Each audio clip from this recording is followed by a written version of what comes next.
comienzos del mes de abril se observa un acelerado aumento de los casos y se presentan, escuchen bien, todos los indicios para un inminente colapso. Mis colegas en todas las áreas, como yo, no damos más. Estamos súper angustiados. Se nos escapa la gente entre las manos. Desesperante, tenemos muy poco margen, casi nulo. Tenemos un nivel de ocupación muy alto. Nosotros sobre 55 camas tenemos 53 camas ocupadas.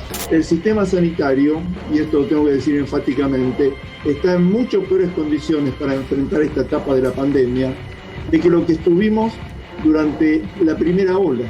Familias deshechas. Estamos llegando al colapso en casi todas las localidades en el AMBA. Y ahí empieza el tema del calvario, que no encontraban camas para terapia intensiva. Nos dicen que mi mamá necesita una cama para terapia intensiva. Siempre decían que estaba asistida. Mi papá manifiesta que mi mamá no se movía, que mi mamá no estaba bien. Después no la vimos más a mi mamá. No había traslado, no había ambulancia. La ambulancia llegó recién el sábado, después de 3 días. Las camas de terapia están saturadas. Tengo a mi mamá de 95 años con COVID, está cuidado de mi hermano de 66 años que también tiene COVID. 96 años, neumonía y no está internada. Y no está internada. Hasta el momento la ambulancia no llegó. Están todos colapsados, estamos todos saturados. Y hay quien sale a cacerolear porque no va a poder tomar una cerveza a la noche. Llegamos al policlínico el 28 internado, lo vinieron a revisar, tenía poca saturación. Tu viejo tiene COVID positivo, tiene enfisema y tiene POC. La verdad que tiene todos los números para estar internado. Es raro que te lo hayan devuelto a tu casa. Lo internaron el 28 porque nos pusimos a pelear. Yo mandé el video que decían directamente no me lo quisieron atender ni por la guardia. Y tenemos que esperar a que el paciente se muera en la casa porque no lo querían atender. ¿Qué es lo que necesitan? De verdad necesitan ver los muertos apilarse. La situación sanitaria no es buena, por más que haya funcionarios que digan que bueno, que no, que esto está bajando, que ya el R está menos de 1, que es la típica que dicen desde la ciudad de Buenos Aires, por más que haya incluso desde el gobierno nacional, gente que bueno, diga, ya pasó el pico. La verdad es que no hay mucho como para ponerse contentos. Y la cuestión también empieza a ser ¿en qué punto se van a cruzar las dos curvas peligrosas? La curva de la crisis sanitaria con la curva de la crisis social. ¿Sí? Hoy el gobierno salió a hacer una serie de anuncios porque yo creo que tomó nota de lo que está pasando en Colombia. Ustedes me dirán, ¿por qué hablamos de Colombia si estamos hablando de la Argentina? Porque si uno mira la situación en Colombia y mira la situación en Argentina, los casos son muy parecidos. Colombia es un país que tiene un poquito más de población que la Argentina, un país que tiene casi una curva calcada de casos y muertes, como la tiene la Argentina, y Colombia vivió esta semana un episodio de crisis social fenomenal. Es más, escuchen este párrafo. Si yo les hablo de un país donde las zonas urbanas se ven triplemente golpeadas por una nueva ola de contagios, un aumento de la pobreza y un descontento social sin precedentes, mientras la vacunación crece pero no lo suficiente, ustedes podrán pensar, esto es la Argentina. No, es Colombia. ¿Qué pasó en Colombia esta semana? Un estallido social. Claro, la cobertura del estallido social se queda en eso, en lo espectacular, lo tremendo de la represión que hubo, mataron 20 personas, hay 80 desaparecidos, y uno dice, bueno, se queda con eso, pero cuando das 2 pasos más atrás, y dice, ¿qué fue lo que generó el estallido social? Una ley que envió el presidente al Congreso, que era una ley de reforma impositiva, pero que en verdad era una ley para un ajuste. La crisis del coronavirus generó recesión económica, igual que acá, donde la economía cayó un 10%, y para resolver, para paliar esa crisis económica que hicieron, mandaron un proyecto de ley de reforma impositiva, pero que encubría un ajuste. Ese ajuste llevó a la gente a las calles y pasó esto.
Bueno, esto es lo que pasó en Colombia.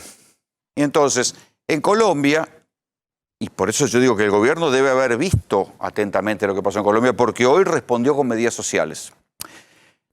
Hay dos malestares. Por un lado, aquel del que más hablamos, porque recorre a toda la población, es la crisis sanitaria. Hace 2 semanas el gobierno sabía que iba a haber un inminente colapso. No lo quiso decir. Nosotros teníamos, y aquí en GPS les contamos el informe en el cual el gobierno, con cifras de lo que pasaba en el AMBA, hablaba de un inminente colapso en el AMBA. El colapso llegó. ¿Sí? Cualquiera de nosotros tiene un conocido muerto de coronavirus, varios contagiados de coronavirus, cualquiera de nosotros ha recibido llamados y ha escuchado historias de gente que andan penando por una cama, que andan penando por oxígeno, que andan penando por una cama en terapia intensiva. Esta semana, cuando uno escuchaba atentamente, y lo pusimos a la apertura de GPS, las historias de ancianos desatendidos. ¿Por qué creen ustedes que hay tantas historias de ancianos desatendidos dando vuelta alrededor nuestro y en los relatos? Porque los ancianos empiezan a ser la variable de ajuste de esto. Claro, los que tienen la suerte de haber sido vacunados y que están zafando porque no están entrando en los casos, zafan. Pero cuando entra un anciano al sistema de salud con una necesidad de COVID, y bueno, hay una especie de cosa no escrita de que bueno, hay que priorizar a los jóvenes. Así de cruel es la historia y yo con esto no acuso a nadie, solamente estoy describiendo algo que está en los relatos y algo que se ve en el sistema médico. Historias que de esta semana que yo fui presentando en América Noticias, una mujer mayor que tenía que conseguir una ambulancia por OSECAC para que le internaran. No le internaban. No le internaban, no le mandaban la ambulancia, no le internaban, tenía COVID, tenía neumonía, y no le internaban. Una señora también de 96 años tenía que ir a hacerse un estudio por la artritis y una resonancia. Y entonces la ambulancia al que la tenía que llevar no la lleva y entonces la dejan internada a la espera del estudio y algún desaprensivo le mete en la misma habitación a una persona con COVID. Se termina contagiando la señora de 96 años y se está muriendo hoy de COVID. Un matrimonio de gente mayor, los dos internados con COVID. A la mujer, como no había cama en terapia intensiva, internada al lado del marido. El marido veía que empeoraba, pedía por favor que la llevaran a la terapia intensiva. No la llevaban a terapia intensiva porque decían que no había cama. Faltaba la ambulancia para que la llevara. Una vez finalmente vino la ambulancia y la ambulancia dijo, no, yo no la puedo trasladar. La internaron en terapia intensiva y ahí hay que ver qué va a pasar con esa mujer. En la desesperación, su marido contaba a su hija. Se quiso tirar por la ventana del sanatorio para pedir ayuda. Estas son las escenas del colapso, pero del colapso sanitario. Y después están las escenas que nadie sabe cómo son, pero que se sienten también en el aire de lo que está provocando el empobrecimiento. Y ahí es donde uno dice, bueno, ¿cuándo y cómo se van a cruzar estas curvas si se cruzan? se van a poder separar. Hoy el gobierno, por eso yo digo que tomó nota de lo que pasó en Colombia y entonces, ¿qué hizo? Puso plata en la calle.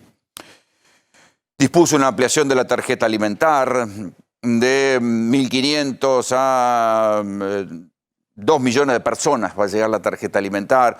Van a poder incluirse los hijos adolescentes, los montos van a ser diferentes, de 6.000, 9.000 y 12.000 mangos para los que tengan según cantidad de pibes. Después van a ser más de lo mismo, para hacer algo con los aumentos que están haciendo a las empresas alimenticias, que hoy, contra las que cargó duro hoy el gobierno, el presidente Alberto Fernández, diciendo las empresas alimenticias venían dando pérdida en 2019 y ganancia en 2020, que fue el año de la pandemia. Dijo, yo celebro que hayan dado ganancia, pero nos gustaría que no suban tanto los precios. Bueno, estas medidas, que son las típicas medidas de este gobierno, muchas veces lo hemos escuchado al ministro de Desarrollo Social, a Daniel Arroyo, decir hay que poner plata en la calle, hay que poner alimento, hay que bajar, como dicen los políticos, hay que bajar alimentos, hay que bajar plata a la gente para que esto no se convierta en un estallido social.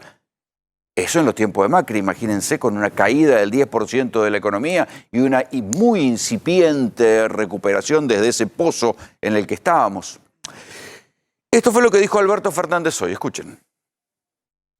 Lo que vamos a hacer ahora es ampliar la tarjeta alimentar para incluir a los niños y niñas de hasta 14 años inclusive.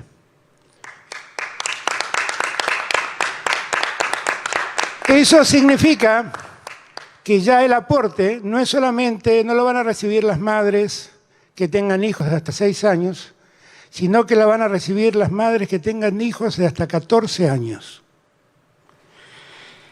Los montos de las tarjetas se mantendrán más o menos igual, o sea, la madre que tenga un hijo cobrará 6.000 pesos por ese hijo y el monto de 9.000 pesos será para los que tengan 2 niños de hasta 14 años. Pero el monto de la tarjeta se incrementa hasta 12.000 pesos por mes para los hogares que tengan 3 o más niños a su cargo.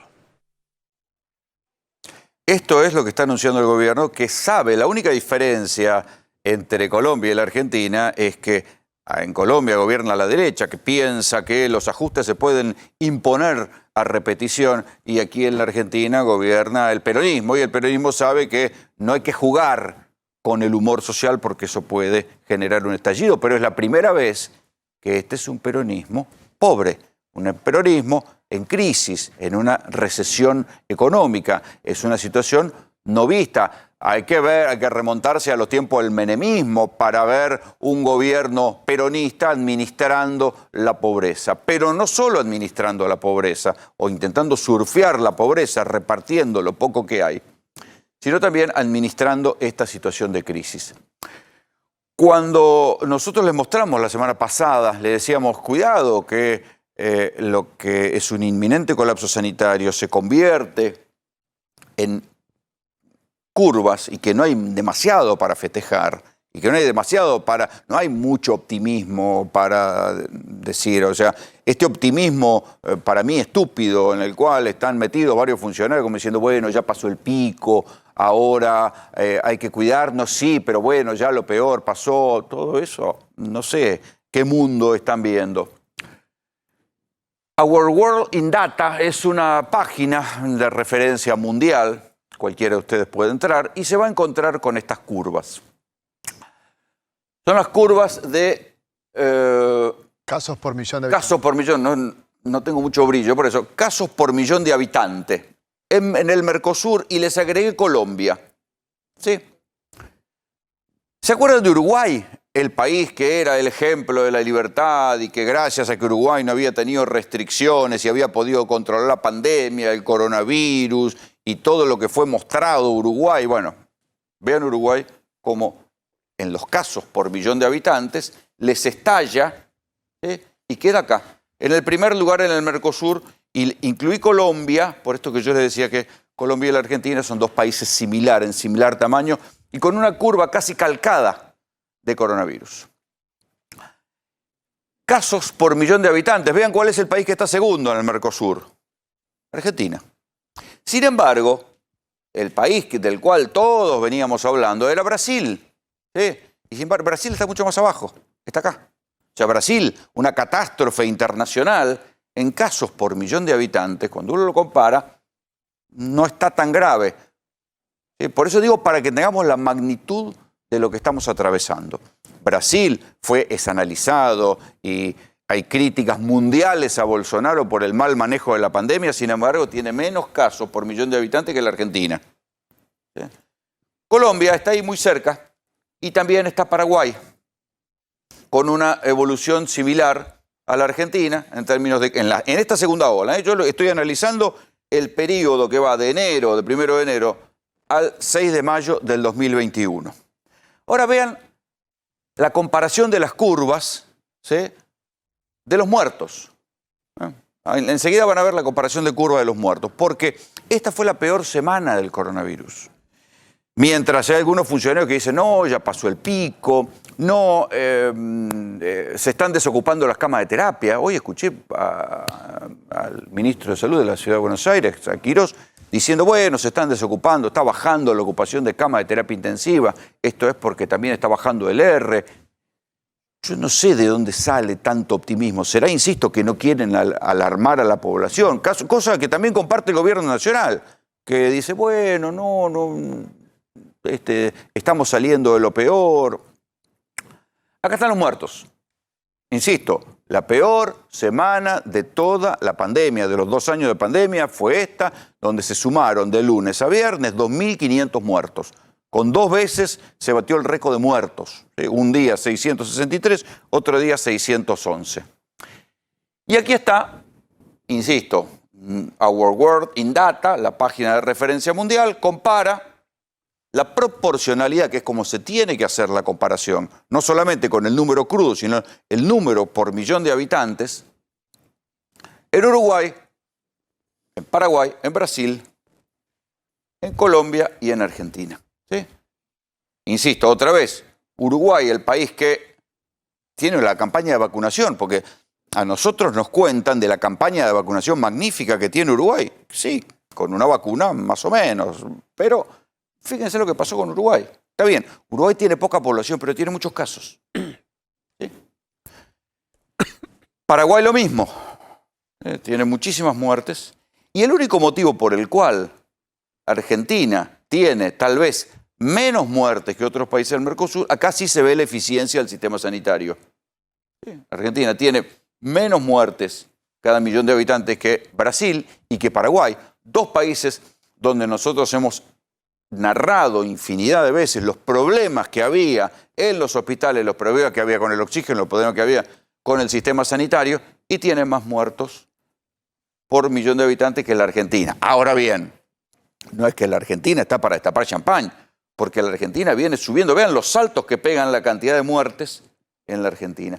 Y la otra cosa que hay que tener en cuenta es que los casos se acumulan, y se acumulan de a 24.000, de a 22.000, de 24.000. Ya no es ese pico de casi 30.000 que hubo el 30 de abril pasado, pero se siguen acumulando. Y a este ritmo hay que pensar que en algún momento los muertos van a volver a subir y vamos a tener que enfrentarnos algún día a tener 800 muertos en un día.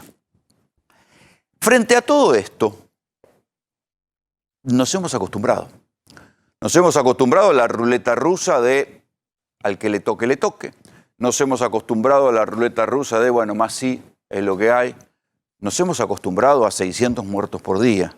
Cuando digo nos hemos acostumbrado nosotros los periodistas, que tenemos que dar las cifras todos los días, pero también se han acostumbrado las autoridades, se han acostumbrado los gobernantes. Los únicos que declaman y no saben ya cómo hacer para gritar sobre lo que está pasando son los médicos. Pero todos nosotros pareciera que, digo, en el sentido más amplio, que hemos tomado la postura de cruzar los dedos, de que esto es una ruleta rusa, de al que le toque, le toque. Y bueno, ya vamos a ver, pero 600 muertos son todos los muertos que hubo en la Guerra de Malvinas. 600 muertos en un solo día, es toda la Guerra de Malvinas en un solo día. Digo, esto es para que tomemos la dimensión, después podemos seguir con las comparaciones, son 3 Cromañón, y así podemos seguir sucesivamente. Esta cantidad de muertes uno puede decir, bueno, al que le toque y que se arreglen. Pero además convive con esta otra situación sobre la cual el gobierno no logra hacer pie, que es la de los aumentos de precios que van devorando los ingresos. El gobierno es un bombero que corre de atrás con balde de agua para ver si logra apagar el incendio de los precios, mientras las empresas, hoy el gobierno, el presidente les contaba, tuvo un párrafo especial para las empresas alimenticias, no le dan bola porque este es un gobierno débil. Manejando la pandemia, este es un gobierno que ha sido un gobierno débil al que le tocó manejar la pandemia. ¿Por qué digo débil? Porque la Corte Suprema ya le demostró con 2 o 3 fallos que la bola que le da y el respeto que le tiene. Porque la Cámara de Casación se protege a sí misma encubriendo los chanchullos en los que ellos mismos participaron, los jueces de casación, cuando iban a Olivos. ¿Por qué las empresas de alimentos le iban a dar bola a un gobierno débil? Y esto es lo que está mostrando. Y también es débil porque es un gobierno que arranca de una situación de recesión, pero que no asume que el verdadero problema que tiene que encarar es controlar de alguna manera la inflación. Por eso yo les arranqué este editorial diciéndole en qué momento se cruzan estas dos curvas de colapso, la curva del colapso sanitario con la curva del colapso social. En los dos lugares, el gobierno está tratando de apagar los incendios. En el sistema sanitario, diciendo, bueno, que sea lo que Dios quiere, que aguante lo que aguante, donde también hay que decir que la oposición no colabora. Y en el sistema social, en el estallido social, haciendo lo que sabe hacer, que es más de lo mismo. Poner plata en los bolsillos de la gente para que puedan comprar algo de comida, poner tarjeta alimentar o poner estas ferias populares que anuncia el gobierno con mucho voluntarismo, mucho optimismo, las ferias populares que van a servir para bajar los precios, que después se ve en la práctica que no sirven para nada, que le llegan a muy poca gente y que es más el anuncio que la realidad de lo que pueden servir para bajar los precios. Así vienen las curvas y así es la preocupación que algunos de nosotros tenemos.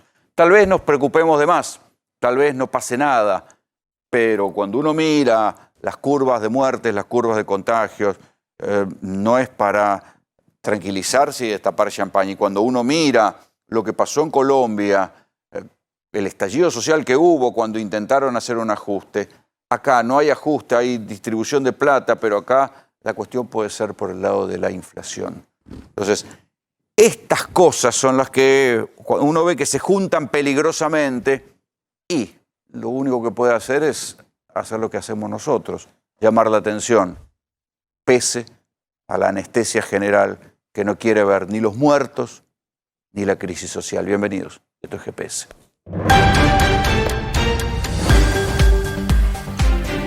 Seguimos GPS con una información de último momento porque finalmente, y COVID mediante, se pusieron de acuerdo en algo, oficialismo y oposición, y es en postergar las PASO. Néstor Expósito. 12 de septiembre, las PASO, ese día si tenías algo que hacer, agendate que tenés que ir a votar. Y las generales van a ser el 14 de noviembre. Ya nomás en octubre, mirá. No, por primera vez se corre el calendario. ¿Cuál es la apuesta fuerte? Hoy un acuerdo político entre oficialismo y oposición. La oposición, a través de Mario Negri, salió a festejar que no se van a suspender las PASO, era uno de los objetivos de Máxima. ¿Cuál es la apuesta fuerte del gobierno? Que en ese mes adicional que se va a conseguir para el primer proceso electoral, se vacunen 1 millón de personas más. Con 1 millón de personas más de vacunas aquí en el mes de septiembre, están calculando que ya estaría entre el 16 y 18 millones de personas vacunadas para empezar a hablar de una inmunidad de rebaño incipiente, todavía no de todo determinada. Pero sí, yo te diría agregarle la inmunidad de rebaño a la primavera. Sí, claro. Que, viste, siempre el invierno es peor. Pasaste la época de la temporada más fría. El acuerdo hoy fue anunciado por el presidente de la Cámara de Diputados, por Sergio Massa y por el ministro Guado de Pedro. Tuvo la participación de la oposición consintió esto, el agua no llegó al río. Hay que ver qué pasa cuando llegue la fecha de septiembre y se empiece a acercar la fecha de septiembre, como está la Argentina. Hoy es esto, mañana es una incógnita. Atención, porque la preocupación del gobierno de cara a septiembre y de cara a noviembre, porque ahora las elecciones van a ser en noviembre, es que no pase aquí en la Argentina lo que pasó en España. ¿Qué es lo que pasó en España? Fíjense, yo les comencé la editorial haciendo la comparación con Colombia. En Madrid, la ciudad de España con mayor cantidad de contagios, con mayor cantidad de muertos, igual que la ciudad de Buenos Aires, la gran ganadora resultó una mujer que negaba la importancia de las restricciones, que mantuvo abiertos los bares, los restaurantes, las escuelas. Isabel Díaz Ayuso es esta mujer, se ha convertido en la nueva estrella de la derecha española y algunos analistas dicen, che, me parece que Larreta está copiando lo que hizo para resurgir y hacer resurgir al PP, que es el equivalente del PRO en España, lo que hizo Isabel Díaz Ayuso, que es un discurso frente, o sea, comparado con la crisis sanitaria que tiene la Comuna de Madrid, defender la apertura a toda costa de los lugares. Comparaciones odiosas entre España y Argentina.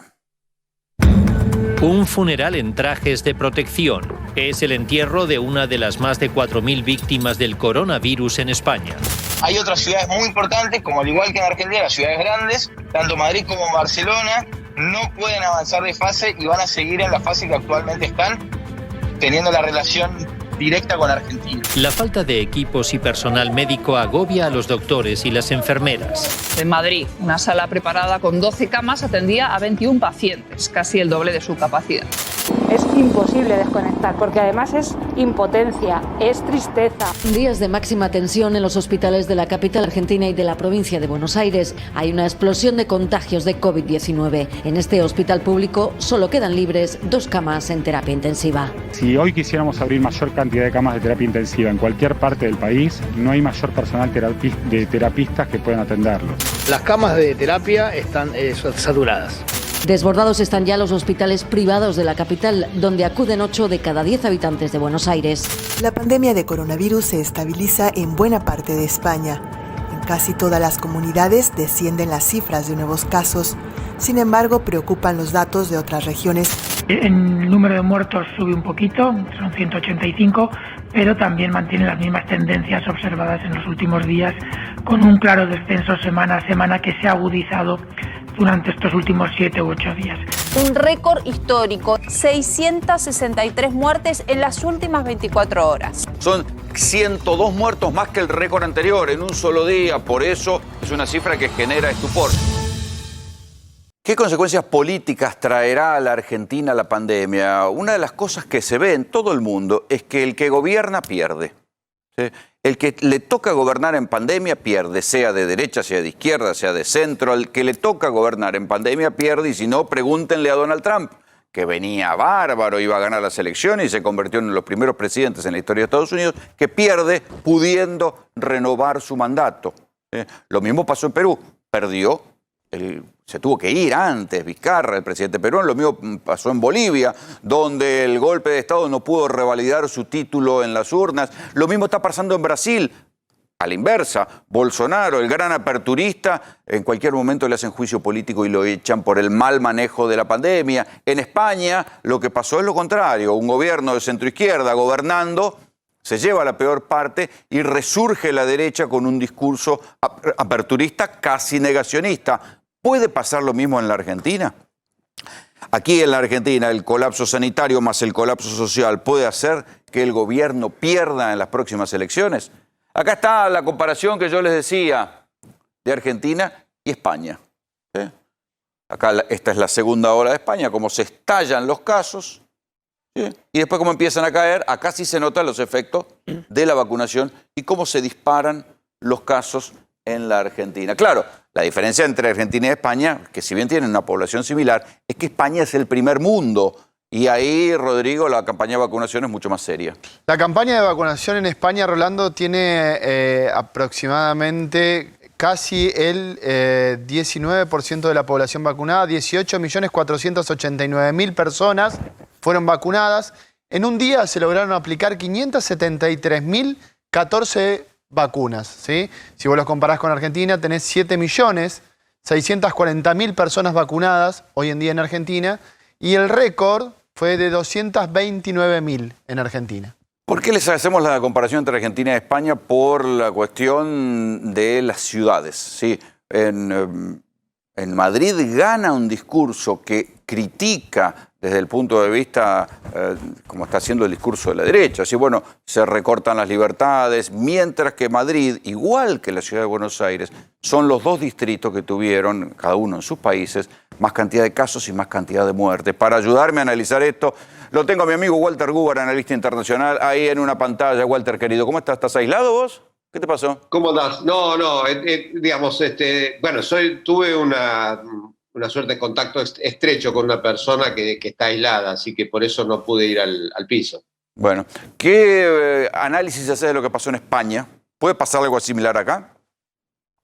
Bueno, a ver, yo creo que el caso de España es bastante particular en el sentido de que hay que prestarle atención porque, por un lado, el Partido Popular Español de alguna manera importó, casi te diría de manera directa, las recetas del trumpismo. Es decir, se podría decir que en Madrid triunfó el trumpismo. ¿Por qué te digo esto? Porque ni siquiera se tomaron el trabajo de adaptar consignas o adaptar eslogans como puede hacer una cadena de hamburguesas. Digamos, la cadena de hamburguesas, la misma que tenés en todo el mundo, digamos, en Madrid te vende tortilla de papas, digamos, le agrega un condimento local. No lo hizo el PP, sino que, al contrario, tomó una receta casi literal, a tal punto que el eslogan en España con el que triunfaron fue libertad o comunismo, digamos.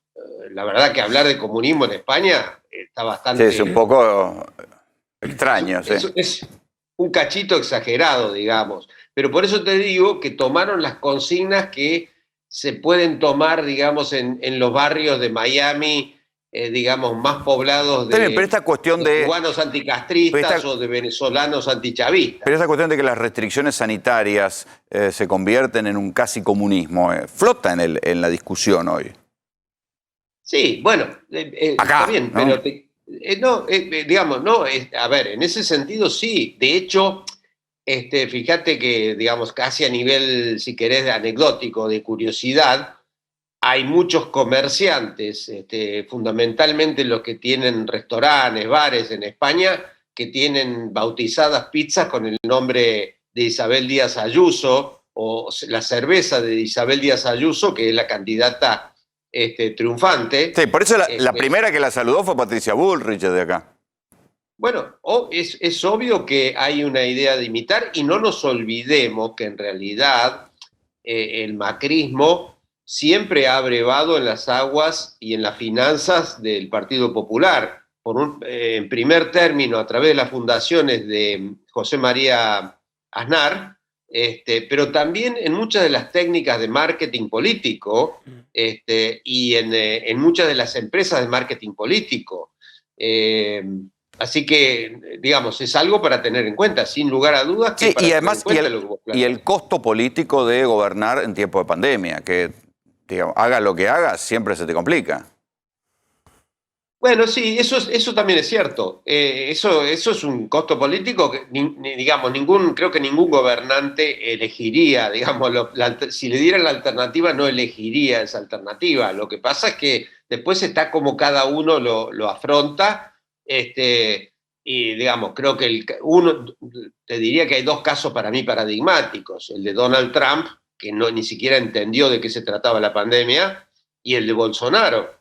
Es decir, ahí tenés dos ejemplos también de dos líderes que, a ver, Trump, si no hubiera mediado pandemia, yo creo que tenía la reelección asegurada. Claro. Y en el caso de Bolsonaro, fíjate que yo creo que el establishment, al día de la fecha, probablemente prefiera a Lula que a Bolsonaro, y fue el establishment el que desplazó a Lula del poder. Sí.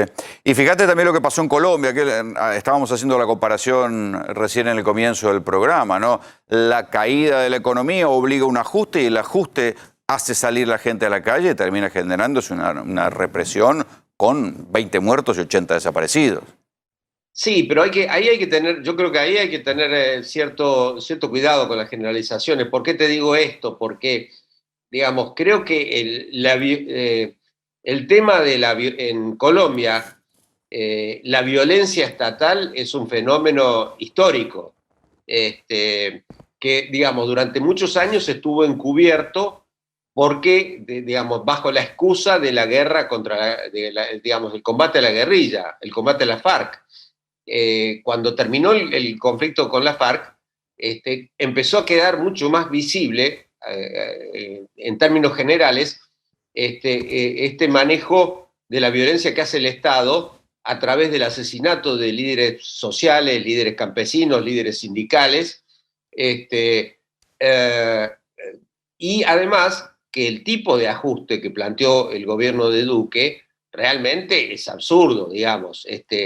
Vos tenés, por ejemplo, aumentar el IVA a la canasta básica del 5 al 19%, digamos, es evidentemente algo que afecta mucho más a los sectores populares que a las clases altas.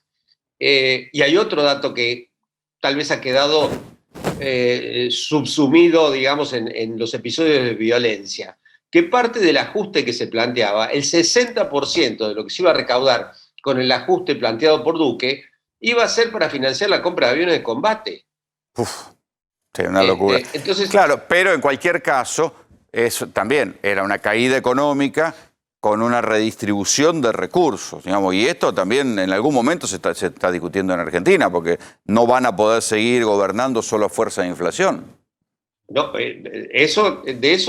hasta ahí estamos totalmente de acuerdo. Pero lo que te quiero decir, y yo creo que vos también lo conocés bien, digamos, yo creo que, digamos, las comparaciones son odiosas, pero bajo una aparente democracia,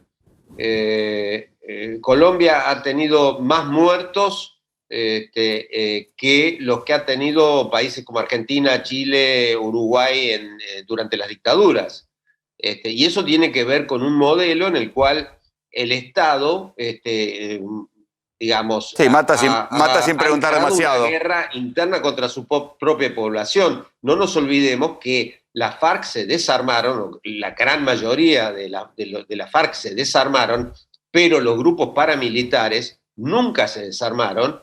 Los latifundios nunca se desarmaron. Cuando se hicieron los acuerdos de paz con la FARC, digamos, está incluido el tema de la discusión sobre la propiedad de la tierra, cosa a la que nunca se llegó.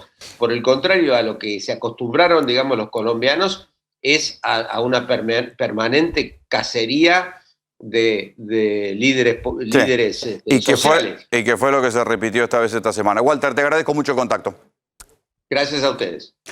Quiero presentar aquí a Jorge Hefner para hablar de cómo estamos. ¿Estamos como para respirar aliviado, como empiezan a decir algunos? Que el pico ya pasó. No, hay un dato, digamos, que el pico pasó, bajó un 10%, hoy es el primer día que no aumenta la internación en terapia, estamos en una situación crítica en el momento peor de la pandemia.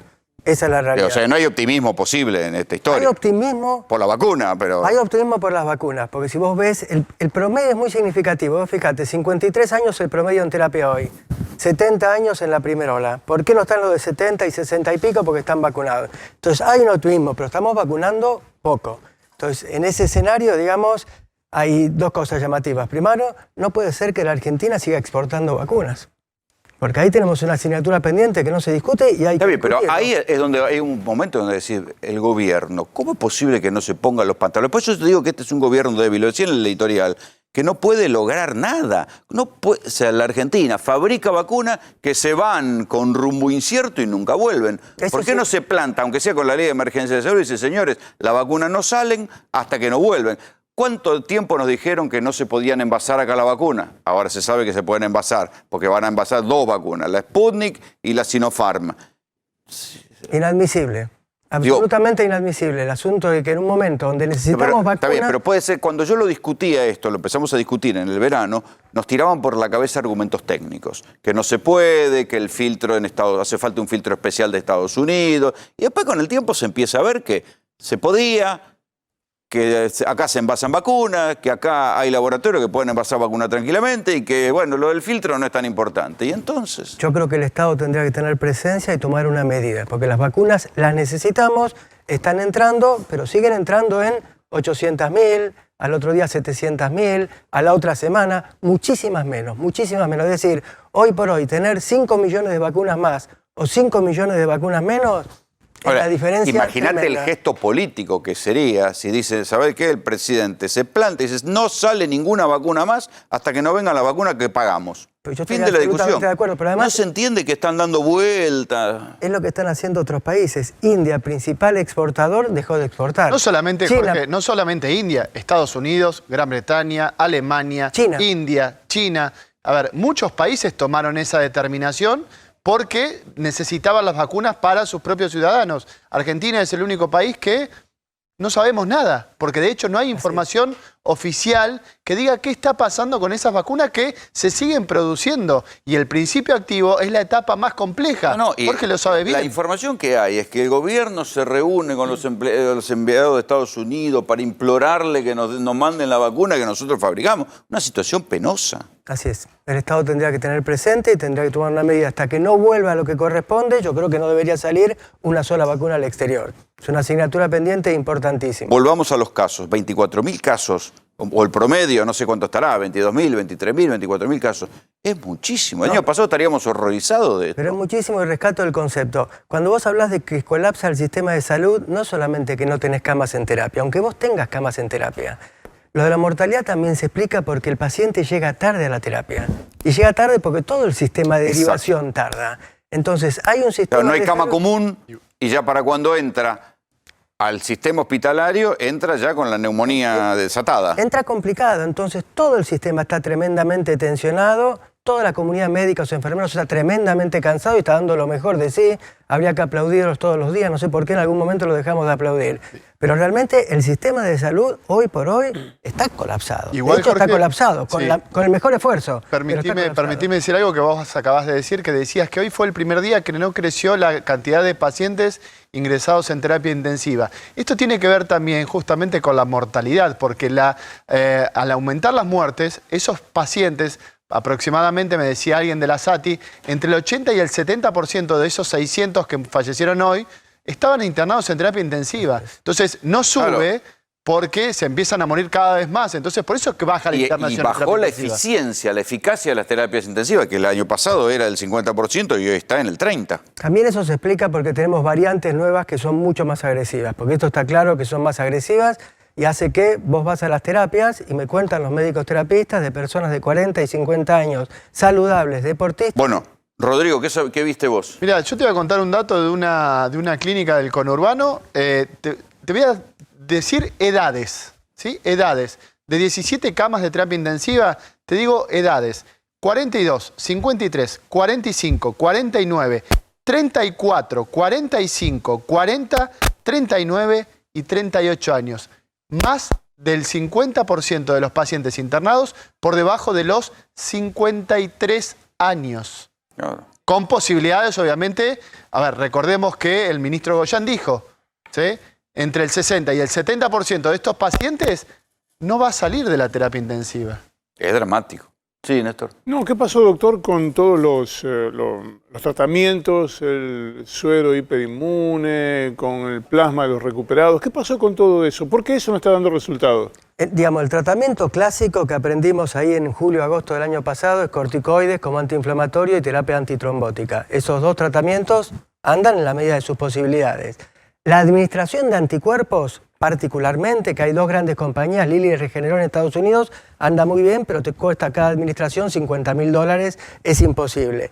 Y el problema yo creo que, por ejemplo, lo que es terapia con plasma de convaleciente, ahora que tenemos un universo de personas vacunadas, no se está explotando como debería. Cayó el 50% de los donantes de plasma con respecto al año pasado, donde teníamos poca gente recuperada, justamente, y con una campaña les hago a los masiva dos de una pregunta de bruto. ¿El plasma de la primera ola sirve para las variantes de la cepa de la segunda? Sí, el problema es que el plasma de la primera ola, vos tenías muchísima gente con muy bajos títulos de anticuerpos, salvo los pacientes graves. Ahora tenés personas vacunadas y personas previamente infectadas y vacunadas que producen niveles estratosféricos de anticuerpos y serían donantes. Y esa posibilidad que está pautada y no está siendo utilizada. No se está explotando. Y es un error. ¿Pero y por qué? Bueno, en parte yo calculo por el mismo colapso del sistema de salud, pero debería arbitrarse medidas al respecto. ¿O esto es porque el gobierno apostó todas las vacunas que no llegaron y se relajó?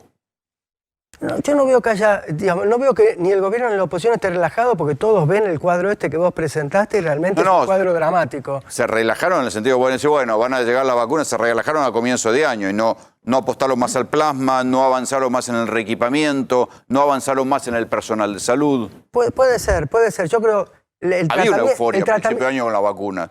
Porque Porque llegaban y llegaban. La euforia es que las vacunas andan bien, pero nos llegan muchas menos de las que necesitamos y encima salen del país vacunas que no deberían salir.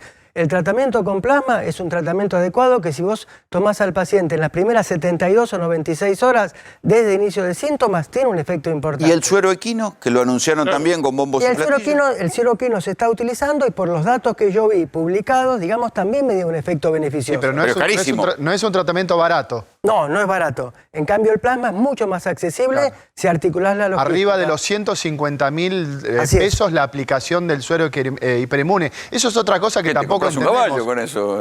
Claro, pero es otra cosa que tampoco entendemos por qué es tan costoso si eso es algo que se prepara en Argentina, se desarrolló en Argentina, con fondos inclusive estatales, investigadores del CONICET, de la UNSAM, o sea, investigadores que trabajan en el sistema público de salud y de investigación, se desarrolló en Argentina y es un tratamiento carísimo. Pero lo tiene que pagar la persona, ¿no? La persona o la cobertura, si tenés cobertura o la prepaga. A mí me contaba una persona, me dice, mirá, yo pedí el suero hiperinmune para mi mamá que estaba internada y como la cobertura me demoraba en autorizar el suero, lo iba a pagar yo. ¿Sabés cuánto le pidieron para las 5 dosis del tratamiento? No. $1.000. Es plata. ¿Cuántas empresas administran el suero de caballos? Una sola. Bueno, ahí tenés porque es caro. Monopolio. Pero es desarrollado por entes estatales. Bueno, trabajó más el CONICET, aún. Se la llevan ellos. Se supone que debería estar más barato. Me está dando más razones todavía. Debería estar más barato. Debería, y no sí, obvio. Pero ¿qué es esto que trajiste? A ver. No, esto es más o menos un gráfico de lo que nos falta para llegar a lo que sería la famosa inmunidad comunitaria, inmunidad de rebaño. ¿Sí? Nos falta, obviamente, a este ritmo de vacunación, y esperemos sostenerlo, es un ritmo de vacunación aceptable, no es el que esperaríamos, nos falta más de un año para llegar, obviamente, a la inmunidad de rebaño, 426 días. Y fíjate la distribución de las vacunas, es prácticamente similar las 3 vacunas que tenemos en Argentina, Sputnik, Sinopharm y AstraZeneca, no hay otra vacuna.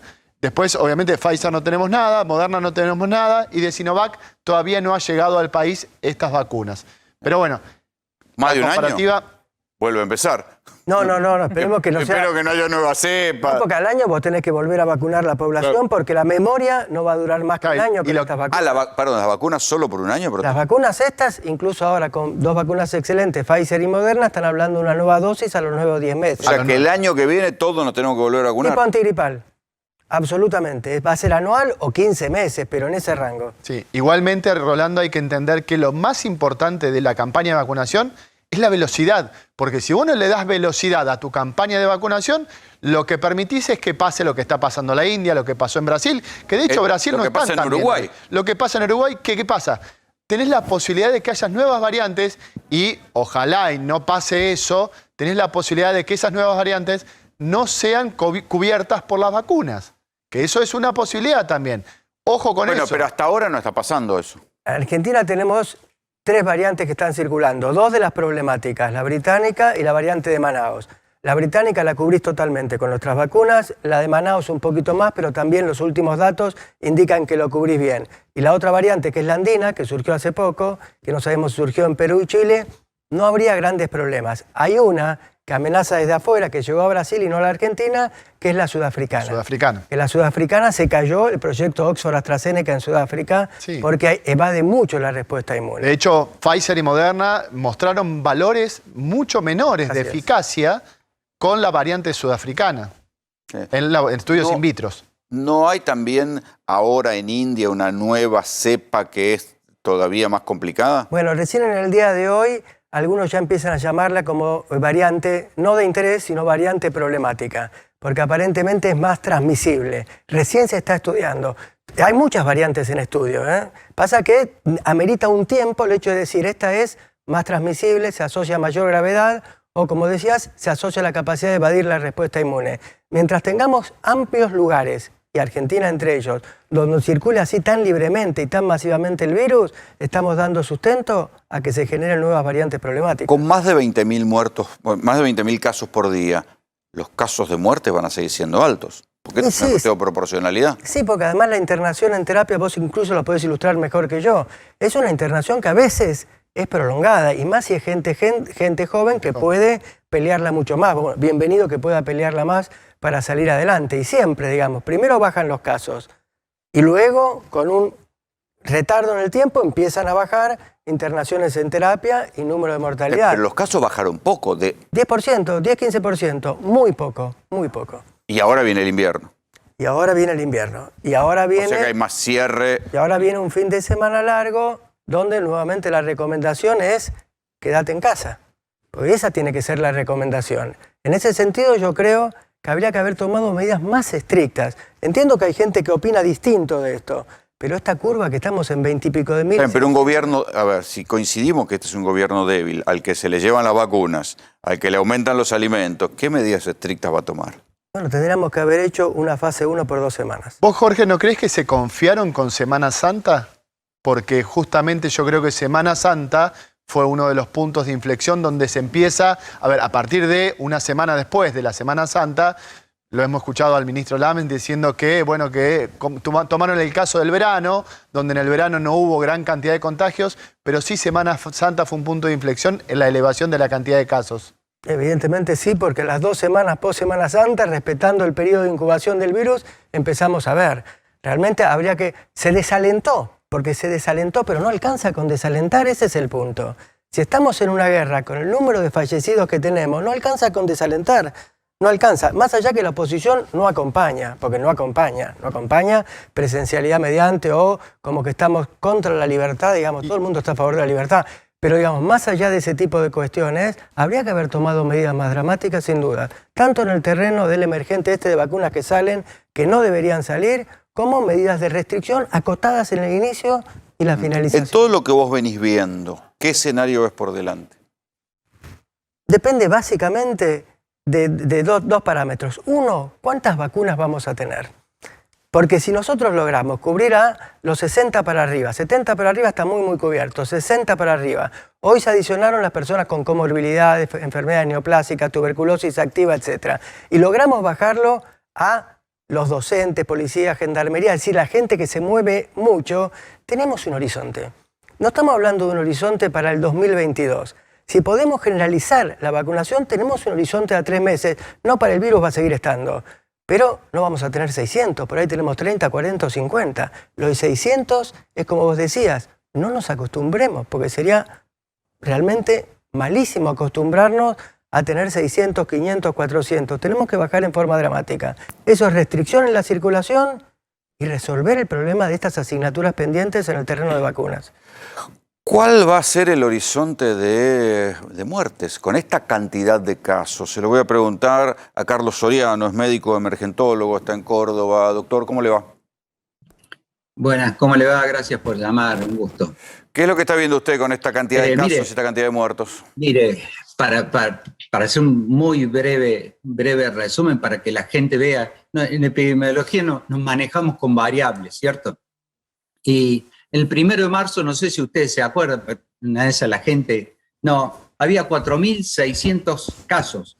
La única variable de todas, presencialidad escolar, fiestas clandestinas, vacaciones, la única variable que cambió el 1 de marzo fue la presencialidad escolar, ¿cierto? La única variable.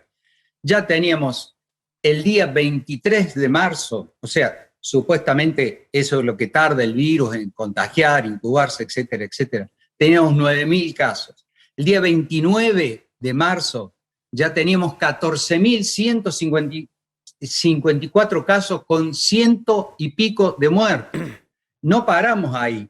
No nos dimos cuenta que la presencialidad, empezamos a discutir presencialidad sí, presencialidad no, cuando todo el mundo había fracasado. El 17 de abril teníamos 20.000 muertos. Está bien, pero estaba escuchando el doctor que hay un fallo de la Corte Suprema que dice que, bueno, que no están dados los elementos epidemiológicos suficientes para demostrar que la presencialidad genera un aumento de contagios.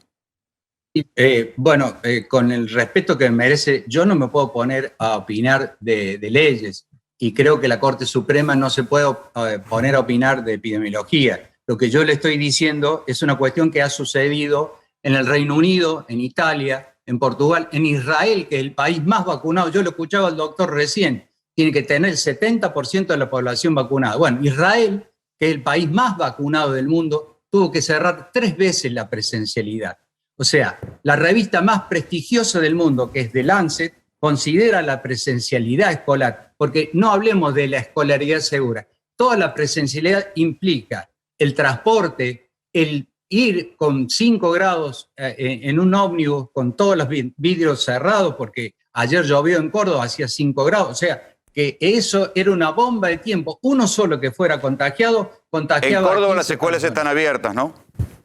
¿Cómo? En Córdoba las escuelas están abiertas también para... Sí, lamentablemente sí, y como yo escuché recién que decía el doctor, 600 muertos es como si se cayeran 3 aviones de aerolínea interna, de cabotaje, 3 aviones por día. Nos estamos acostumbrando a 600 muertos por día, es una cosa inconcebible, cuando realmente podríamos imitar a Nueva Zelanda o al Reino Unido o cualquiera de los otros países. Fíjese nomás, acá en Uruguay, que tenemos la misma población que en Córdoba, tiene la cerrada, tenemos el doble de muertos acá en Córdoba que en Uruguay. Tenemos la misma superficie, más o menos la misma cantidad de habitantes, y nosotros tenemos el doble de muertos. Bueno, ¿Qué quiere decir una esto? de las cosas que se está diciendo es que habría que testear y aislar más y que se ha dejado esa estrategia. Se lo pregunto a usted también, doctor Hefner. Yo creo que los testeos son muy buenos, pero primero ahora tenemos que parar. El virus no circula solo. El virus circula gracias a personas que lo llevan. Tenemos que parar abruptamente esto. Yo le demostré con números, ahora en esta breve charla que tenemos, con números le demostré que la única variable que cambió el 1 de marzo, que teníamos 4.000 casos en el país, ahora tenemos cerca de 30.000 todos los días, fue la presencialidad, porque las otras variables, las fiestas clandestinas, los restaurantes, estaban todas. La única variable que cambió, entonces son 12 a 15 millones de personas que circulan por el país. Si nosotros hacemos circular el virus, acá el gobernador de Córdoba, ¿qué hace? Construye nuevas terapias. Es como si yo le dijera que tengo una epidemia de resfrío y voy a comprar más pañuelos. Señores, de cada 2 personas que entran a una terapia intensiva, una sale viva y la otra sale en una bolsa de plástico. Nos estamos acostumbrando a una inhumanidad que ya no sabemos, porque con el doctor Atienza venimos diciendo todos los días, no sabemos cómo advertirle, no sabemos si están mal asesorados, no sabemos qué los... Doctor, ahora, está bien, pero pareciera que también que la sociedad no acompaña, ¿no? Que la sociedad pareciera que hay un punto dijeron, fíjese, bueno, al que le toque, le toque. Claro, pero fíjese que si a usted la Corte Suprema le dice, o hay alguien que le dice que los niños no contagian, cuestión es mentira por The Lancet, que es una de las revistas más prestigiosas del mundo. Si a usted le están machacando con esa cuestión de que no contagia... Bueno, mire, cuestión de mentira no solo por The Lancet. Hoy, por ejemplo, hubo un caso que murió aquí en Buenos Aires una vicedirectora de una escuela pública que ella había contado que se había contagiado de la directora. O sea, en la escuela. O sea que esta cuestión de que las escuelas no contagian empieza a ser desmentida por los casos también. Igual, doctor... Claro, doctor, tienen que empezar a explicar por qué hay 270.000 contagiados de menores de 18 años. O sea, eso ya no resiste análisis. Doctor porque Soriano... lo dice Soriano, porque lo dice Atienza, no, porque lo dice el mundo, porque lo dice la realidad mundial. Y si algo nos basamos en la epidemiología es a variables, a ciencia, conocimiento científico. Y el conocimiento científico se manifiesta con pruebas, con evidencias. La evidencia científica es eso. Y la evidencia científica es determinando que al virus lo lleva la gente. Y si no paramos eso, y yo escuchaba recién al doctor, está muy bueno la vacuna, pero no parece ser la realidad ni argentina ni la de otros países. Creo que falta todavía para vacunar al 70% de la población. Mientras tanto, no nos acostumbremos a esa cantidad de muertos, porque todos esos muertos tienen familia, tienen nombre y apellido y van a dejar una economía destrozada. Aquel que piense en la falsa antinomia entre economía y salud, los muertos no trabajan, los enfermos no trabajan. A propósito de eso... espero que Chito, doctor, que acá le quería hacer una pregunta. A propósito de esto, siguiendo su razonamiento, doctor, ¿esto significa que si se cortara la presencialidad en las clases, por ejemplo, los restaurantes podrían estar abiertos hasta las 2 de la mañana? No, yo no estoy diciendo eso porque ahora esta irresponsabilidad nos ha llevado un número altísimo de casos. Varias medidas conjuntas. Le reformulo la pregunta. Si el 1 de marzo se hubiera decidido no comenzar con las clases presenciales, ¿hoy la actividad comercial estaría prácticamente normal? Yo le puedo asegurar que se hubiera eliminado uno de los 2 principales contagios que una de las revistas importantes del mundo dice que son los mayores contagiadores. La otra son las fiestas de más de 100 personas. Si nosotros pusiéramos unas multas siderales a aquellas personas que clandestinamente se juntan y cerramos la presencialidad escolar, esto no hubiera pasado, se lo puedo asegurar. Doctor, le agradezco mucho el contacto. No, gracias a ustedes, muy amable. Sí, así está la cosa, ¿eh? Digo, interesante lo que él dice, presencialidad y reuniones de más de 100 personas como principales vectores de contagio. La presencialidad es un vector de contagio claro. Claro. Entonces, cuando se habla y se dicen cosas, el dictamen de la Corte Suprema, yo coincido, la Corte Suprema tiene que dedicarse a lo suyo o convocar a un comité de expertos para sacar. La presencialidad promueve. La Argentina tiene particularidades. Es presencialidad, es reuniones clandestinas, es comercio con gente abierta, con gente adentro, y es Plaza Constitución a las 7, 7:30 de la mañana. Retiro también. Todo eso bueno no es. Jorge, muchísimas gracias por venir. Gracias por Nosotros vamos a ir a la pausa GPS. Cuando volvamos va a estar aquí con nosotros Raúl Timerman y les vamos a contar qué pasó con los jardines de infante que anunció Macri, pagó en buena parte el gobierno de Macri, nunca se construyeron y nosotros se los habíamos contado hace ya 2 años. Hoy se anunció que se van a postergar un mes las PASO y se van a postergar un mes las elecciones, o sea, ya se empieza a hablar de elecciones y van a ser unas elecciones únicas en tiempos de pandemia. ¿Y quién pagará el costo político de administrar la pandemia? Bueno, para esto le pedí a Raúl Timerman que, ya que es viernes, tarde, pero que igual nos atienda. Raúl, querido, ¿cómo estás? ¿Qué tal, Rolando? ¿Cómo estás vos? Muy buenas noches. Feliz comienzo de fin de semana. Eso es verdad, che. Oíme, ¿qué viste de lo que viene en materia electoral? Porque ahora, en la peor semana en materia de muertos, hubo un acuerdo para postergar las PASO, para postergar las elecciones, pero a la luz de lo que está costando para cualquiera que le toca gobernar en pandemia, el costo político es muy alto. ¿Puede perder el gobierno? Mira, es muy difícil decir hoy qué es lo que va a pasar en las elecciones porque hay todavía mucho trecho por recorrer.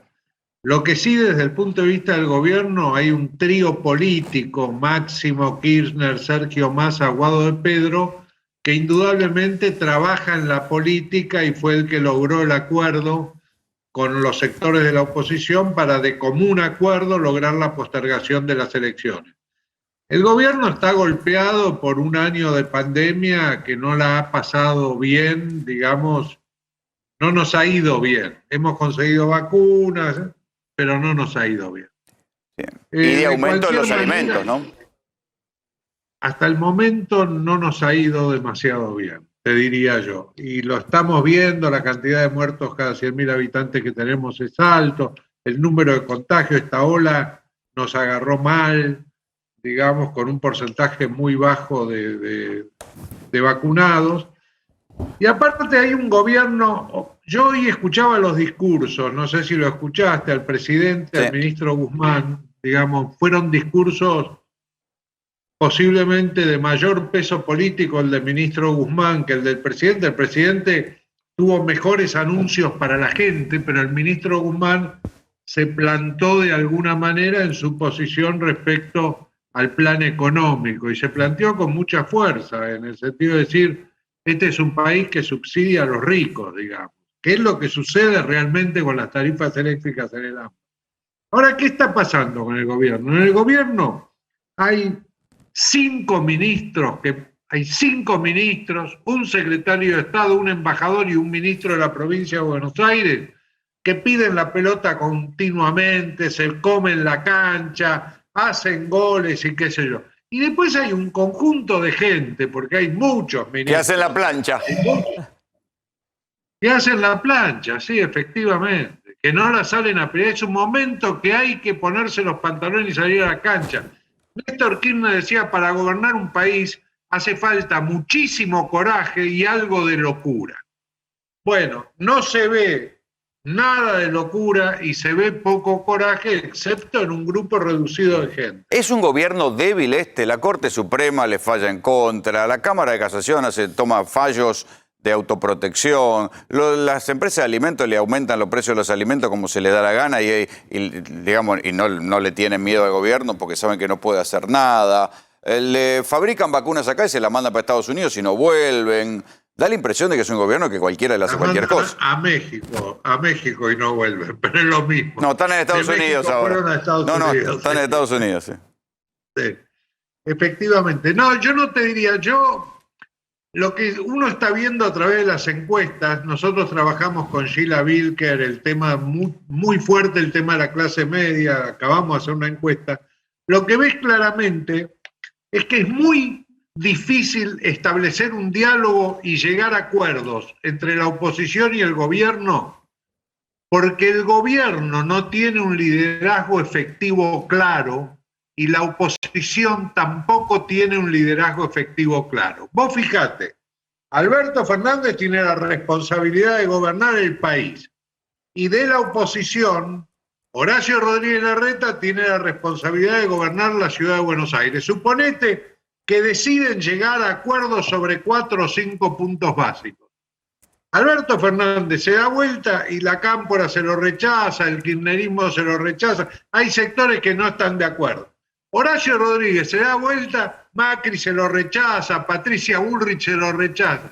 Entonces, al no existir liderazgos claros, efectivos en la oposición y en el oficialismo, es muy difícil llegar a acuerdos. ¿Pero alguna vez esto es de otra manera?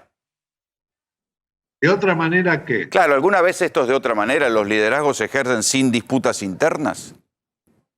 No, bueno, pero vos has tenido gobiernos nacionales, Alfonsín, Menem, Kirchner, eran liderazgos clarísimos. No cabía la menor duda quién mandaba. Incluso el gobierno de Macri, era claro que mandaba Macri. Era claro, no dejó entrar a nadie en el gobierno. No la nombró a Cristina. Y tuvieron tensiones internas brutales. Lilita Carrió le hizo una demanda penal al ministro de Justicia de su gobierno. Sí, no le dieron bola.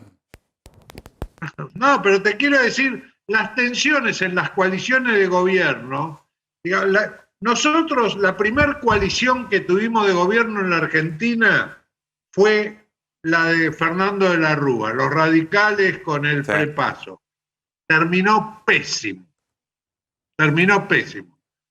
Macri fue una coalición donde Macri no dejó entrar a nadie y los radicales fueron vagón de cola todo el tiempo. Esta es una coalición tripartita, más los movimientos, tripartita en el sentido del liderazgo, digamos, Cristina, Alberto Fernández, Sergio Massa, más los movimientos sociales, digamos, han logrado incluir a muchísimas, es muy inclusiva, es tan inclusiva que los debates internos se hacen muy fuertes y a veces, como en el caso de las tarifas eléctricas, digamos, trascienden y desde el punto de vista de los...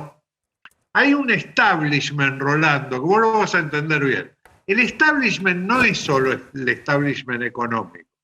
El establishment está formado por políticos, empresarios, periodistas y economistas. Son 10.000 personas en la Argentina.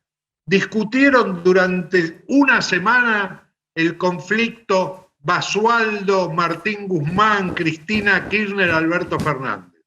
44 millones de argentinos no saben ni siquiera quién es Basualdo. Entonces vos me preguntás qué va a pasar en las elecciones. 35, 36% no siente afinidad con ningún espacio político. ¿Y esto no abre un margen para que pase algo como lo que pasó en España, que con la crítica a las medidas sanitarias renazca la derecha o renazca el PRO? Sí, es muy posible. Vos fijate que la única persona que en los últimos 3 meses incrementó su apreciación positiva en el electorado es Patricia Bullrich. Hoy es la segunda imagen positiva del país detrás de Horacio Rodríguez Larreta. Wow. Claro que esto favorece a las posiciones más extremas. Vos fijate, una de las mejores imágenes en la provincia de Buenos Aires es la del ministro de Seguridad, Sergio Berni, que también tiene posiciones duras, digamos, en otro sector político, pero sería la contracara de Patricia Bullrich. En cambio, por Horacio Rodríguez Larreta y Alberto Fernández son las contracaras también. Se da una situación muy interesante, que es cuando vos le preguntás a la gente a quién identifica usted como líder en el gobierno, el liderazgo en el gobierno, la mayoría del electorado identifica a Cristina muy por encima de Alberto Fernández. Ahora, cuando vos le preguntás si usted quién desearía que sea el líder efectivo en el gobierno, están casi empatados Alberto Fernández y Cristina. Cuando vos preguntás quién lidera la oposición, supera a Macri, segundo Horacio Rodríguez Larreta. Pero cuando vos le preguntás a quién le gustaría a usted que sea el líder de la oposición, Horacio Rodríguez Larreta arriba. O sea, hay un sector de la sociedad argentina que quiere la pacificación, la tranquilidad, que quiere los lados moderados de la grieta que lamentablemente persiste todavía. Les gustaría que aparezca un nuevo liderazgo, pero no aparece alguien que esté por encima de la grieta. La gancha avenida del medio fracasó, digamos. Sí, siempre se termina acostando. Raúl. Pero le llevó puesta a Horacio Rodríguez Larreta con el Metrobús a la ancha avenida del medio. Claro, sí, tal cual. Raúl, te agradezco el contacto y bueno, buen fin de semana. Un abrazo. Gracias a vos, un abrazo. Hace un par de años yo presenté un informe sobre algo que era de sentido común. El gobierno de Mauricio Macri había anunciado que iba a construir cantidad de jardines de infantes. Decían que eran como 3.000 al comienzo, después bajaron la pretensión y hubo un anuncio de Marcos Peña diciendo que iban a hacer menos jardines de infantes, pero finalmente creo que habían redondeado en 200 jardines de infantes. Sobre el final del gobierno de Macri nos tomamos el trabajo de ir a ver en qué habían quedado esos jardines de infantes y lo que vimos fue esto. Pero esto que nosotros vimos se convirtió hoy en una denuncia contra el gobierno de Mauricio Macri justamente por lo de siempre, por prometer, gastar y no hacer. Mauricio Macri enfocó su campaña presidencial en el concepto de cambio y en ese mismo sentido prometió construir 3.000 jardines. Yo me comprometo a construir los 3.000 jardines infantes que faltan, que la mayoría, 900, son de la provincia de Buenos Aires, para que tengan sala de 3, 4 y 5. Estamos hablando de 638.000 niños que no tienen hoy igualdad de oportunidades. En el año 2016, Macri, ya como presidente, insistió en su promesa. Y por eso estamos acá, comprometidos a construir 3.000 jardines en estos 4 años. Y para aquellos que no quieran que podamos crecer, les doy una mala noticia. Somos muchos los argentinos que ya hemos decidido aprender de nuestros errores. Sin embargo, un año después el plan cambió y de 3.000 jardines el gobierno pasó a hablar de solo 10.000 salas. Respecto a los jardines de infantes, el plan cambió. Inicialmente iban a ser 3.000 jardines, pero luego un trabajo coordinado con las provincias y a pedido de las provincias, junto a los municipios también, se decidió cambiarle un plan de 10.000 salas. Lo peor de todo es que al final, por recortes de presupuesto, prácticamente no hay ni jardines ni aulas nuevas. En La Plata, donde se planificó que se iban a construir jardines de infantes, solo hay terrenos baldíos. ¿Qué pasó con los 3.000 jardines que prometió el gobierno? Todavía son un suspiro, un sueño y simplemente quedaron en promesa. Los jardines no se hicieron. Los barrios más alejados siguen exigiendo y necesitando esa oferta educativa. Se necesitan esos jardines para garantizar el derecho a la educación de los niños y las niñas que viven en los barrios más alejados de la ciudad de La Plata. Acá a tus espaldas tendría que haber un jardín de infantes. Exactamente, acá a nuestras espaldas donde se ve este baldío, hoy vemos que no hay nada, es una promesa incumplida, es un jardín invisible, como son invisibles las alumnas y los alumnos, como son invisibles la familia, como son invisibles los docentes, las docentes. Cuando un presidente promete que va a construir 3.000 jardines y de eso encontramos 4 terrenos vacíos, claramente es una estafa.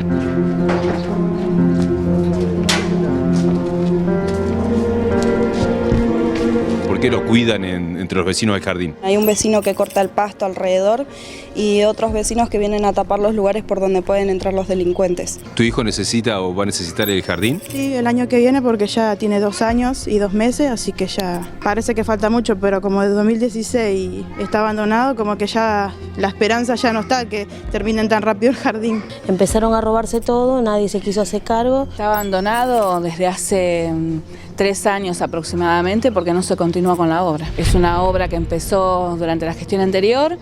Pensamos que se iba a terminar con los 3.000 jardines que prometió el presidente, pero sin embargo han pasado los años y seguimos así. Acá, por ejemplo, ¿qué tendría que haber? Allá una salita que tiene también los sanitarios incluidos, bueno, ahí vemos un armario. ¿Hace cuánto están los materiales así tirados? Hace 1 año y medio más o menos, que de un día para otro la constructora se fue. ¿Tu hija necesita ir al jardín? Mi hija necesita ir al jardín, son 3 años que estoy luchando para conseguir una vacante para que mi hija pueda ir a estudiar. Me pide siempre, tengo mi hija en la secundaria y ella a la mañana se levanta y dice, mamá, quiero ir al jardín, mamá, quiero ir. Y me da mucha pena verla porque la verdad tiene derecho a estudiar mi hija. ¿Cuántos años tiene? 4 años. 4 años, desde que tuvo 2 años mi hija, yo estoy luchando por una vacante para ver si al próximo año quedaba nada. A los 3 años nada, 4 años, ahora mi hija cumple 5 años y está sin ir al jardín.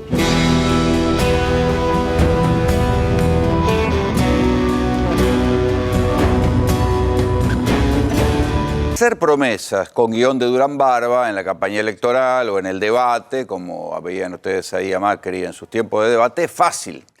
Hacer que las cosas se construyan es difícil. Chorearse la plata no es tan difícil porque suele suceder. Esto que nosotros mostrábamos en su momento, solamente yendo a los lugares y constatando que los jardines no estaban hechos, Félix Kraus, titular de la Oficina Anticorrupción, lo constató en los papeles y en los expedientes. Supongo que viste más cosas que esta. Nosotros fue solamente un recorrido sencillo. ¿Qué viste vos en el recorrido y en la investigación de esto? Muy ilustrativo igual el informe, Rolando. En realidad lo vio el Ministerio de Educación, que hizo todo, desde el inicio de la gestión actual, hizo una auditoría muy profunda, un relevamiento de campo y amplió lo que había sido la materia de la denuncia de la exdiputada Stolbizer y un informe que ahora podemos decir que fue preliminar de la Sindicatura General de la Nación hace ya más o menos 1 año.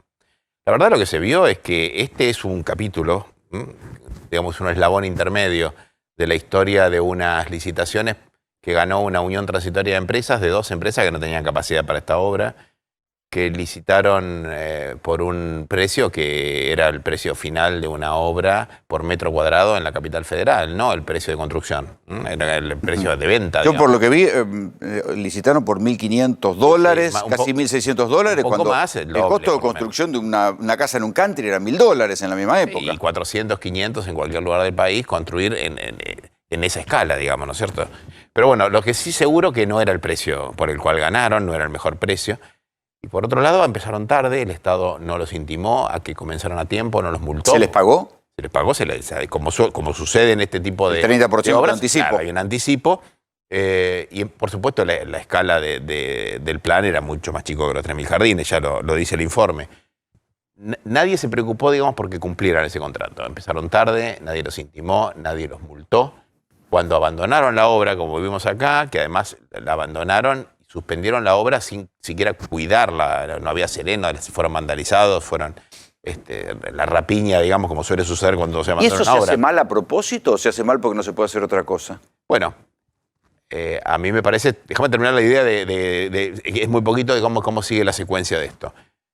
Cuando las obras se paralizan, el gobierno no intima la reanudación de las obras, no multa a la empresa por no seguir las obras y después rescinde los contratos de común acuerdo, como si contingencias, digamos, que no sean culpa de nadie, impiden seguir un contrato. A veces sucede, las partes se ponen de acuerdo y dan por caído ese contrato, pero acá claramente... Pero la plata del Estado se gastó. Por supuesto, ahí había alguien que incumplió, digamos, y hay alguien que tiene derecho a reclamar. El Estado, sin embargo, mano suelta, digamos, se sentó y dijo, rescindimos de común acuerdo. Cuando la actual gestión quiso ir a reclamar, las empresas están concursadas, con lo cual es mucho más difícil. ¿Se concursaron después? Se concursaron, claro, así sí. Con lo cual, esto es, digamos, como arquetípico, ¿no? Nosotros hemos encontrado una punta... ¿Cuánta plata cobraron? Más de 70 millones de dólares. Sí, plata. Bueno, es una moneda, sí. Y lo que te quiero decir es que al eslabón de la cadena que vos busques, desde 2016 hasta 2019, todo se hizo de acuerdo al manual de la estafa. Para vos fue estafa. De la administración fraudulenta por parte de los funcionarios, porque tantas indolencias encadenadas no pueden suceder. Y de parte de los... ¿Y 70 millones de dólares se embucharon? Sí, además, pensemos, digo, hay un Estado que no puede hacerse el distraído tantas veces. Uno puede encontrar un error, digamos, en el medio de una situación de la administración. Esto es natural en la administración. No siempre se hacen las cosas bien, los funcionarios se equivocan. Sin embargo, esto es todo en el mismo sentido, ¿no? Un detalle importante es las obras proyectadas, ya incluso sobre los pocos jardines respecto de la promesa electoral, tenían un valor de 92 millones, con lo cual lo que se pagó fue prácticamente un 80% del valor de la obra, lo cual nunca se da. Claro. En estas obras que se ejecutan, por ahí lo que se paga para el acopio de materiales y demás como adelanto es un 30%, no prácticamente el total de la obra. Sí, y además empresas que no tenían capacidad para hacer esta obra, digamos, podían afrontar algún renglón del presupuesto o una parte parcial. Se unieron dos empresas y las dos empresas, que además no tenían antecedentes de una obra de estas características, no podían nunca haber ganado. ¿Bajo la gestión de qué ministro fue? Los dos ministros, de Bullrich y de Finocchiaro. O sea, los dos firmaron. Unos hicieron la licitación, Bullrich hizo la parte de la licitación y la fase del incumplimiento, digamos, de la indolencia en el reclamo, en el control de la obra, también abarcó la segunda gestión, ¿no? Está bien. Aquí está lo que pasó. ¿Sí? Se licitaron finalmente 292 nuevos jardines en todo el país. 18 obras fracasaron en la licitación. 26 estaban en ejecución, 30 terminaron suspendidas, 111 fueron rescindidas, solo 107 se finalizaron. Sí, bueno, como verás, estamos muy lejos del cumplimiento regular, aún con los ajustes que tiene toda obra, digamos, tan diversificada, como es un plan con localización, digamos, en todo el país, que por supuesto siempre puede haber contratiempos, dificultades. Sí, pero si los tipos se llevaron 70 millones de dólares y hubo rescisiones de común acuerdo. Bueno, vamos a ver por qué razón fueron elegidos, ¿no? ¿Hay algún punto de contacto entre algunos funcionarios de alguna obra social intervenida durante la gestión anterior del gobierno del ingeniero Macri con algunos miembros del directorio de estas obras? Es, por supuesto, un punto que está muy indirecto, ¿no? O sea, nosotros hemos encontrado esa punta haciendo una investigación propia de nuestra tarea y ahora será el fiscal y el juez quien tenga que profundizar eso, ¿no? Ahora, hay que tener cara para currar con los jardines de infantes, ¿no? Sí, hay que tener cara para currar con los jardines de infantes y decir que sos el más preocupado por la educación pública, ¿no? Sí, Néstor. No, me llamó la atención eso. ¿Cómo es ese punto de contacto entre las obras sociales? Sí, hay una obra social que fue intervenida en el cual uno de los interventores tiene un abogado que forma parte del directorio de una de estas empresas, que ingresó al directorio de una de estas empresas. Por supuesto, es un punto de contacto muy indirecto y no podemos encontrar nosotros una vinculación entre un sindicato que no tiene nada que ver ni con la obra, ni directamente con la gestión de gobierno, pero forma parte del ecosistema de poder, digamos. Ese sindicato fue intervenido durante la gestión y hay un punto de contacto que habrá que ver si eso significa algo o no significa nada, ¿no? Yo no quiero ir más allá de esto, pero es un dato. Estas son fotos de algunas de las obras que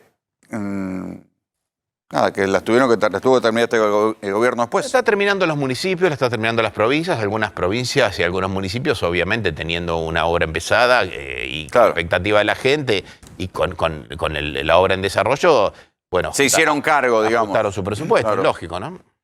O sea, así estaba y así están haciéndose ahora. ¿Y quién pone la plata ahora? Depende. Nosotros, por supuesto, no estamos siguiendo eso porque ese no es el problema, eso es una solución de emergencia. Pero la información que tenemos, que en algunos casos lo hizo la provincia, por el caso de la provincia de La Pampa, algunos municipios han continuado la obra, sí, las obras. Porque, bueno, pensemos que en algunos municipios era un jardín, 2 jardines, digamos, ¿no? Entonces el municipio por ahí tenía capacidad de reasignar partida presupuestaria, conseguir refuerzo y terminar un jardín que estaba por la mitad, que estaba ya plantado, ¿no? Sí, así estaba. Esto es en Entre Ríos también. Sí, pero 70 millones de dólares es mucha plata, para un... Sí. Y si no fuera mucha plata, porque uno dice, bueno, cuando lo ven en el presupuesto no parece tanto, lo que sí es mucho respecto a la necesidad y la expectativa de ejercer eso. Escuchamos a la señora con una chiquita que pasaban los años y no podía empezar la educación inicial, porque vos podés tener un derecho escrito en la Ley Federal de Educación sobre de los 6 meses, tenés derecho a ir al jardín, pero si no tenés el jardín, ese derecho no existe. Claro.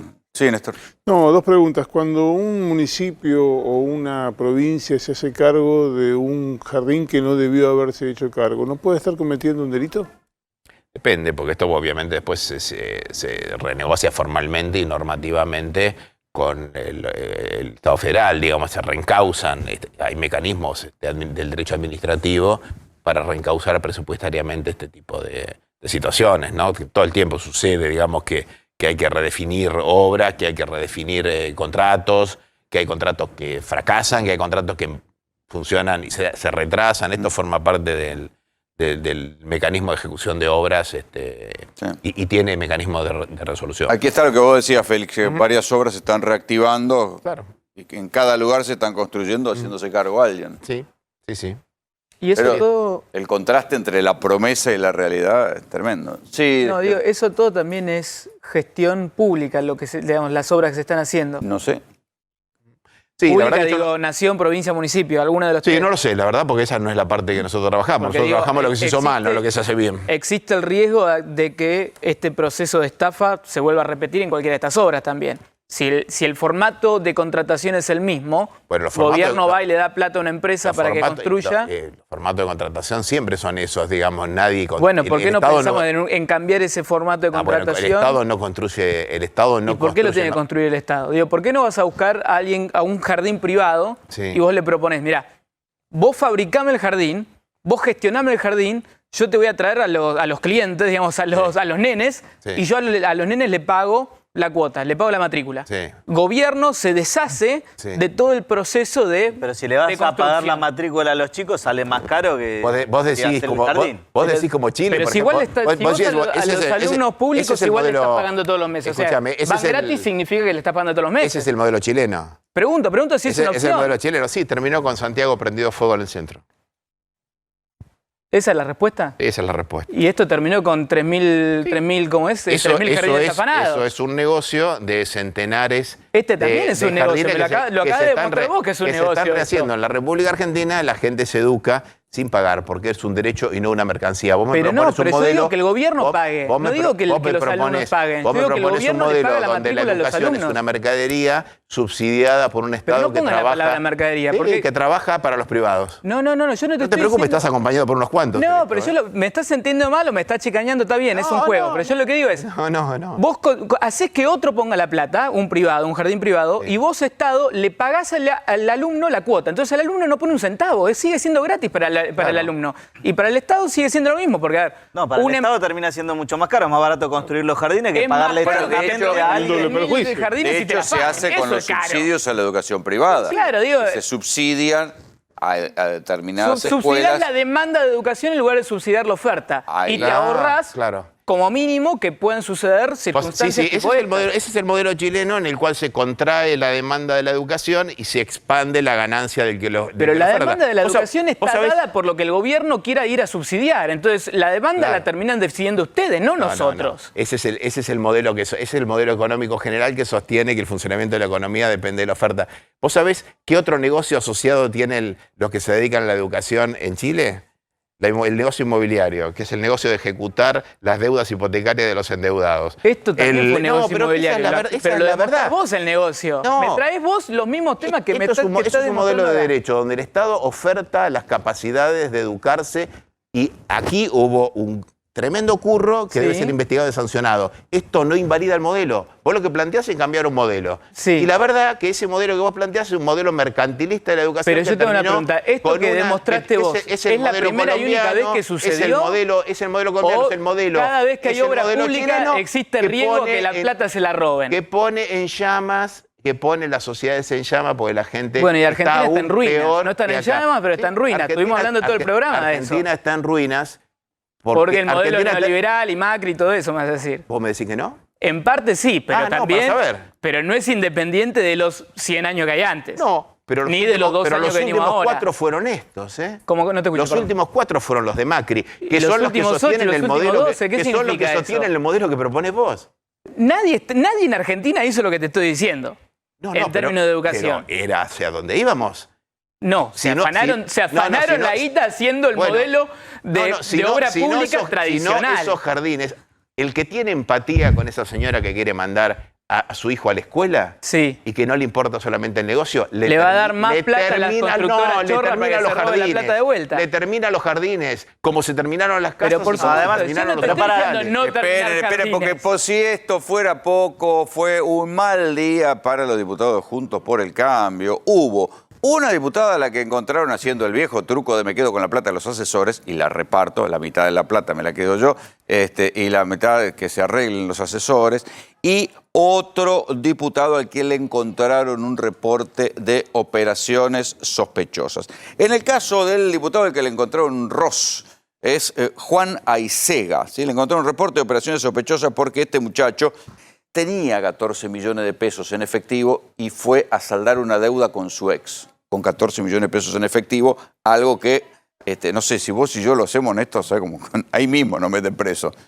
El señor se llevó 14 millones de pesos en efectivo. Pero además hay una como para explicarlo, hay una inconsistencia entre el patrimonio declarado y la deuda contraída. Y vos tenés que tener un patrimonio que tenga suma cero. No puede darte más lo que contraes que lo que, lo que entra que lo que sale. Bueno, en este caso pasó. Pero además, solo vos imaginate, uno cae al banco con 14 millones de mangos en efectivo y dice, lo vengo a depositar en esta cuenta. ¿Y de dónde sale esto? Pero además es la típica operación en la que aparece el reclamo de tu mujer. ¿Te ¿Billetes de 100? ¿Con qué los cargó? ¿Qué pasó? Estaba terminando. El propio Banco Provincia hizo un reporte de operación sospechosa que después que saltó que era del diputado Provincia de Buenos Aires, junto por el cambio, Juan Aisega, un hombre del espacio de Emilio Monzó. Se va ahora en 2017. Este fue el primero de los casos. Aquí tienen. Acá está el reporte de operación sospechosa. Aisega Juan José Miguel. Y le mandaron un reporte de operación sospechosa. ¿Qué pasa con estos reportes de operaciones sospechosas? Bueno, ese es un procedimiento, digamos, regulado por la Unidad de Información Financiera, que es la que recibe los ROS, los reportes de operaciones sospechosas. Los bancos están obligados a reportar.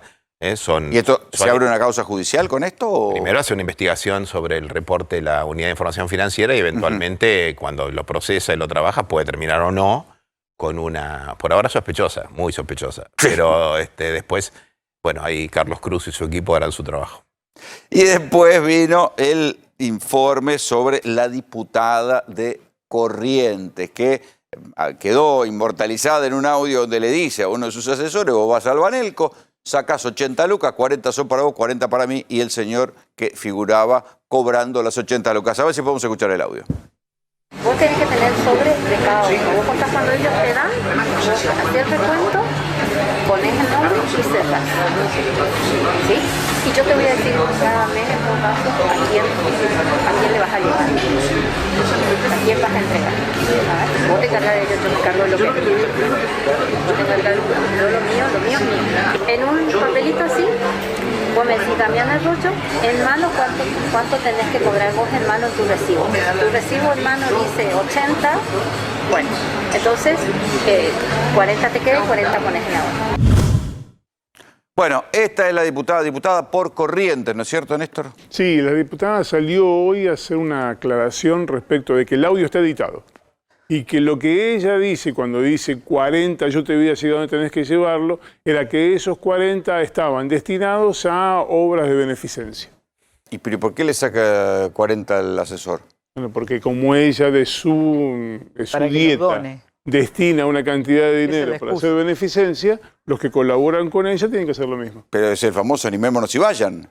O sea, del sueldo de los otros se beneficencia. Ella dice que el sueldo... ella hace también. Claro, que ella lo hace. Entonces, como el ejemplo de ella y ella es la que le da el trabajo, entonces deberían hacer lo mismo. Ella Esto es lo que... las donaciones, supuestamente, si entendí bien. Sí. Le decía, denme parte del sueldo, como yo dono, donamos todos, yo la administro. Eso es lo que dijo ella mediante un comunicado, ¿eh?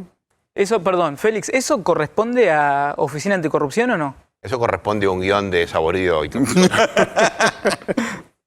Desconozco, pregunto en serio. Esto, que pongámosle un poco de humor, porque francamente, ¿no? Esto, nosotros no tenemos incumbencia sobre el Poder Legislativo, es solamente Administración Pública Nacional, pero sí publicamos las declaraciones juradas de los legisladores. Damos ese servicio, digamos, del acceso. Que entre paréntesis, vos sabés que en la Oficina Anticorrupción uno puede entrar por el portal web y además, permítanme hacer publicidad, digamos, que visiten nuestro portal web. Por cualquiera persona virtualmente anónimo, porque tiene que poner el número de documento, pero nadie le pregunta ni verifica si es el de la mujer o de cualquier otro, y accedes a la parte pública de la declaración jurada. Qué lindo sería poder acceder hacia la de los jueces. Los invito a ustedes a tratar de acceder a la declaración jurada de un juez. Y tiembla la República, tiembla la monarquía judicial. Si querés acceder a la declaración jurada de un juez, es una... La tenía guardada. La tenía guardada, la tiró ahí al final. Félix, gracias por venir. Un placer. Nosotros vamos a ir a la pausa y cuando volvamos les vamos a contar la historia del aduanero millennial que terminó preso. Era asesor del director de aduana. Tenía un teléfono encriptado, terminó preso en Ezeiza. Este programa está tan lleno de avisos, me quedé sin tiempo para contarles la historia de Felipe Viramonte Noguer, las novedades que hubo. En verdad se les empecé a contar la semana pasada, se las voy a volver a contar el domingo, seguramente en GPS. Este Viramonte Noguer era cuarto candidato a concejal de un partido que venía con tradición militar. Él mismo fue nieto del último interventor militar en San Isidro, quería ser concejal por San Isidro, era asesor de Diego Dávila, el titular de la aduana, y protegía a Cuevas de venta de celulares iPhone, ¿sí? Terminó preso en Ezeiza. Les voy a contar la historia completa próximamente.